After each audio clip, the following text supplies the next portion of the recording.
Hello, আসসালামু আলাইকুম। Welcome back to my another blog. আশা করছি সবাই ভালো আছেন, আমিও ভালো আছি আল্লাহর অশেষ রহমতে। তো সবাই কেমন আছেন জানাবেন। আমরা পুরনো বছর শেষ করে নতুন বছরে পা দিতে যাচ্ছি। পুরনো বছরে যার প্রতি যারা অভিমান দুঃখ আছে সব ভুলে গিয়ে নতুন বছরে পা দিব। আশা করছি নতুন বছরটা সবার ভালো কাটবে, সেই কামনা রইল। তো এখানে আমার ছেলে বিকালে বলতেছে আম্মু রুটি করে দাও। তো অল্প টাইমের মধ্যে শর্ট টাইমে যা করা যায় আর কি। আটা এখানে লবণ দিয়ে গুলে নিলাম, নিয়ে গোলা রুটি করে দিচ্ছি। এটা বানিয়ে দিলে আমার বাবুটা খুব মজা করে খায়।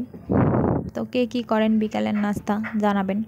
আমি শর্টকাটে যা হয় তা করার চেষ্টা করি, কারণ আমার ছোট বাচ্চা থাকে তো বাসায় হুটহাট এটা ওটা খেতে চায়। তো শর্টকাটে যেটা হয় সেটা করে দেওয়ার ট্রাই করি। তো এই গোলা রুটিগুলা গরম গরম ভেজে গরম গরম খেলে খুবই মজা লাগে, মুচমুচ করে। পরে যায় খেলে অতটা টেস্ট লাগে না, বাট গরম গরম করে যদি আপনি হাঁসের মাংস, মুরগির মাংস বা আলু ভাজি বা সবজি টবজি করে এর সাথে দিয়ে খান তো মজা লাগে খেতে।